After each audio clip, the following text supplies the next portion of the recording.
अगर मैं आपसे कहूं कि इंग्लैंड के खिलाफ पहले ओडीआई मुकाबले के अंदर अगर आपको टीम इंडिया की ये प्लेइंग 11 दिखाई दे तो चौंकिएगा मत। सवाल उठता है कि कौन सी प्लेइंग 11, क्योंकि अब इंग्लैंड को भी पता है कि रियल बाप से मुकाबला होने वाला है, वो रियल टीम इंडिया से मुकाबला होने वाला है, जिसकी वजह से टीम इंडिया जानी जाती है। अब इंग्लैंड अपने फादर से भिड़ेगी।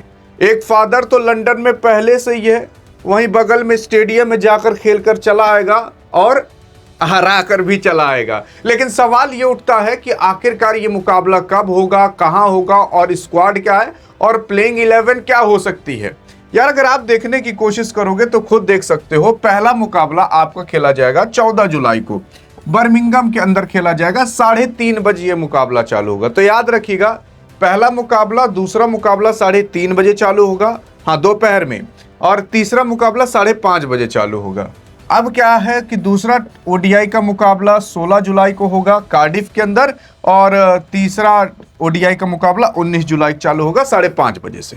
तो ये 3 ओडीआई के मुकाबले हैं जो आपको भारत यानी कि फादर जी अपने बेटे के साथ भिड़ते हुए दिखाई देंगे, यानी कि इंडिया इंग्लैंड के साथ भिड़ते हुए दिखाई देगी।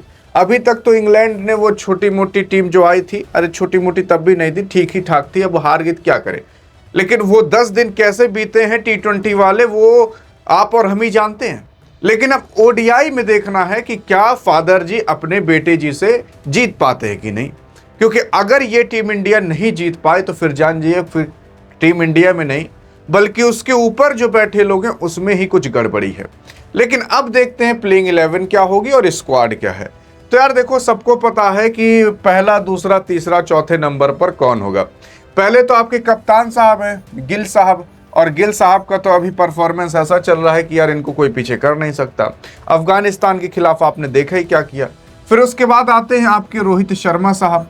रोहित शर्मा की बात करें तो ये लोग भी यार पहले अपना मुकाबले खेल चुके हैं अफगानिस्तान के साथ 3 ओडीआई के मुकाबले। लेकिन विराट कोहली साहब अभी तक नहीं खेले थे। यार देखो, अब कोई कंफ्यूजन नहीं है। अब ऐसा मत सोचिएगा ओपनिंग कौन करेगा, संजू को उतारा जाएगा कि नहीं, वैभव खेलेंगे कि नहीं, तीसरे कौन आएगा। ओडीआई का फॉर्मेट ऐसा है जहां पर आपको लगभग चीजें निश्चित मिलेंगी ही मिलेंगी कि ये चीजें तो होने ही वाली हैं। तो यार देखो, यहाँ पर पहले और दूसरे नंबर पर स्ट्राइक और नॉन स्ट्राइक पर रोहित शर्मा और शुभमन गिल उतरते हुए दिखा देंगे। फिर तीसरे नंबर पर किसी बाप के दम नहीं है कि इसको हटा दे, चाहे वो हेड कोच हो, चाहे वो चीफ सेलेक्टर हो, चाहे जो हो, कोई इसको हटा सकता है तीसरे नंबर से क्या कोई नहीं। तो ये 3 लोग आपको फिक्स होते हुए दिखेंगे। लेकिन अब बवाल चालू होता है चौथे नंबर से, क्या श्रेयस अय्यर को मौका मिलेगा कि नहीं। तो मैं आपको बताऊं, मिलेगा, क्योंकि श्रेयस अय्यर टीम इंडिया के उप कप्तान है, वाइस कैप्टन है। लेकिन अब आप बवाल आगे मचाओगे, बवाल ये मचाओगे कि यार केएल राहुल साहब को मौका मिलेगा कि नहीं, क्योंकि केएल राहुल साहब को बाहर बैठाना ये जान जाइए बेवकूफ़ी वाली बात है। लेकिन यहाँ पर एक और चांसेस हैं, क्योंकि यहाँ पर टीम इंडिया के सारे राइटी बैट्समैन हो गए। जैसे टीम इंडिया के T20 में सारे के सारे लेफ्टी बैट्समैन थे, अभिषेक शर्मा, वैभव सूर्यवंशी, ईशान किशन, तिलक वर्मा, शिवम दुबे, अक्षर पटेल, सब के सब आपके देखोगे तो लेफ्टी बैट्समैन थे। यहाँ पर अब आपके सारे के सारे राइटी बैट्समैन हैं। तो यार यहाँ पर एक लेफ्टी बैट्समैन तो रखना तय है। तो इसी वजह से आपके ईशान किशन को मौके मिलने भी बहुत ज़्यादा तय है। लेकिन ईशान किशन देखोगे तो विकेट कीपर बैट्समैन है, KL Rahul wicket keeper batsman है। लेकिन यार केएल राहुल को बाहर बैठाना ये थोड़ा पचता नहीं है। लेकिन आप खुद बताओ, इन 4 को भी तो नहीं बैठाया जा सकता। अब आप सोच रहे हो कि यार श्रेयस अय्यर को क्यों नहीं बैठाया जा सकता। अरे श्रेयस अय्यर वाइस कैप्टन है। वाइस कैप्टन क्यों बनाया जाता है टीम का? अरे इसीलिए बनाया जाता है कि कप्तान ना हो तो उपकप्तान कप्तानी करे। तो यहाँ पर उपकप्तान को थोड़ी ना बैठाया जाएगा, वही मेरे भी नहीं पच रहा। लेकिन आपके श्रेयस अय्यर खेलते हुए दिखाई देंगे। मतलब केएल राहुल की जगह कोई और ले ले, ये हजम नहीं होता यार। अरे केएल राहुल वो है जो चैंपियंस ट्रॉफी में देखो बवाल मचा कर रखा था। जब कोई नहीं रहता तो केएल राहुल पर ही लोग कहते हैं हे अल्लाह कृपया करके केएल राहुल को बचा कर रखियो, यही बचा सकता है। भगवान से भी जब ट्रस्ट टूट जाता है ना तो केएल राहुल पर ही रहता है क्रिकेट के अंदर।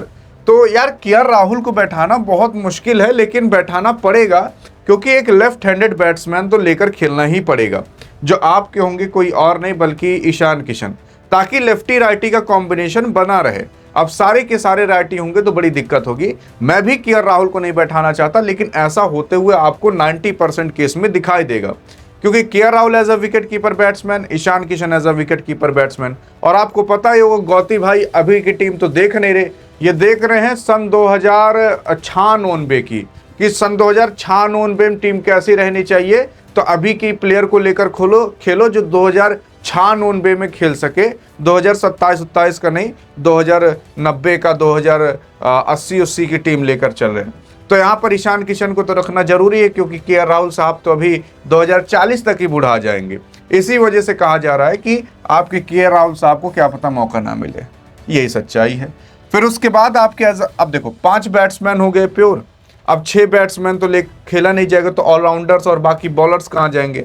तो इसके बाद कहा जा रहा है कि आपके शिवम दुबे को मौका मिल जाएगा। तो 5 प्लेयर तो हो गए आपके। 6वें नंबर पर आपके शिवम दुबे आ जाएंगे, 7वें नंबर पर आपके अक्षर पटेल आ जाएंगे। तो 7 प्लेयर यहाँ पर आपके कंफर्म हो गए, है ना। अब शिवम दुबे को नहीं बैठाया जाएगा, अक्षर पटेल को भी नहीं बैठाया जाएगा। फिर यहाँ पर अगर आप देखोगे तो एक फास्टर बॉलर मिल चुका है और एक स्पिनर बॉलर भी मिल चुका है जो बैटिंग भी कर सके। फिर उसके बाद आते हैं आपके वाशिंगटन सुंदर। यार देखो यहाँ पर काफी बड़ी कंफ्यूजन है। वाशिंगटन सुंदर को मौका मिलेगा कुलदीप यादव को। अब ये टीम पर निर्भर करता है कि वो चाहते क्या है। क्या वो 7 नंबर की बैटिंग चाहते हैं कि 7 नंबर तक बैटिंग रहे, उसके बाद बॉलिंग आ जाए। और दूसरी चीज यहां पर एक और कंफ्यूजन है, 7 नंबर तक ही अगर आप बैटिंग लेकर खेलोगे तो सिंपल सी बात है, ये ओडीआई का मुकाबला है। अगर शुरुआत में विकेट गिर गया तो आपको बैटिंग चाहिए अंत तक। तो इसी वजह से कहा जा रहा है कि गर्ज करेगा तो यहां पर वाशिंगटन सुंदर को लिया जाएगा। कहते हैं ना मरता क्या ना करता, वैसे टीम इंडिया के सामने हालत है मरता क्या ना करता वाले की। आप सोच रहे हो हार्दिक पांड्या रहेंगे कि नहीं, तो हार्दिक पांड्या नहीं है। हार्दिक पांड्या होते तो इतना झमेला ही नहीं होता। इसीलिए वाशिंगटन सुंदर को लेकर खेलना पड़ रहा है आईपीएल के प्लेयर को टीम इंडिया में। तो यहां पर वाशिंगटन सुंदर को लेकर खेलना ही पड़ेगा ताकि 8 नंबर तक बैटिंग रहे। और इनकी वजह से कुलदीप यादव को मौका नहीं मिल पाएगा। क्यों? क्योंकि ये स्पिन गेंदबाजी और बैटिंग कर लेंगे। कुलदीप यादव केवल स्पिन गेंदबाजी कर पाते थे। अब गुरनूर बरार और वो जो खड़े हैं वहां पर उनको अभी मौका नहीं मिलेगा, उनको लास्ट के मुकाबले में मौका मिलेगा। फिर इधर आ जाएंगे आपके प्रसिद्ध कृष्णा, 8वें नंबर पर ये हो जाएंगे ताकि 8 नंबर तक बैटिंग बॉलिंग भी आ जाए। 9वें नंबर पर आ जाएंगे आपके प्रसिद्ध कृष्णा। कुलदीप यादव और गुरनूर बरार को मौके मिलने बहुत कम है। हाँ, स्क्वाड में सूर्यान सेडगे उठ गए हैं, उन लोग को मौका नहीं मिल पाएगा। फिर उसके बाद आते हैं आपके अर्शदीप सिंह 10वें नंबर पर और 11वें नंबर पर जसप्रीत बुमराह। तो देखोगे तो फास्ट बॉलिंग की यहाँ पर ये 2 के 2 संभाल लेंगे। फिर उसके बाद प्रसिद्ध कृष्णा भी कुछ ओवर फेंक लेंगे। यहाँ पर यार एक प्योर स्पिनर चाहिए ही था जो केवल स्पिन गेंदबाजी निकाल सके, जिसको कोई ठोक ना पाए। इनको पाते हैं ठोक के बहा देते हैं वाशिंगटन सुंदर को, लेकिन लेकर खेलना ही पड़ेगा अगर 8 नंबर तक बैटिंग रखनी है। तो ये आपकी प्लेइंग 11 बनकर आ सकती है और यही कॉम्बिनेशन परफेक्ट बैठेगा भाई। हाँ, हार्दिक पांड्या होते तो परफेक्ट कॉम्बिनेशन होता, 8 नंबर तक ठीक ठाक बैटिंग होती, सबको मौके भी मिल जाते। लेकिन यहाँ पर क्या है कि ये 4 प्लेयर आपको कंफर्म दिखा देंगे, 4 यहाँ पर हो गए।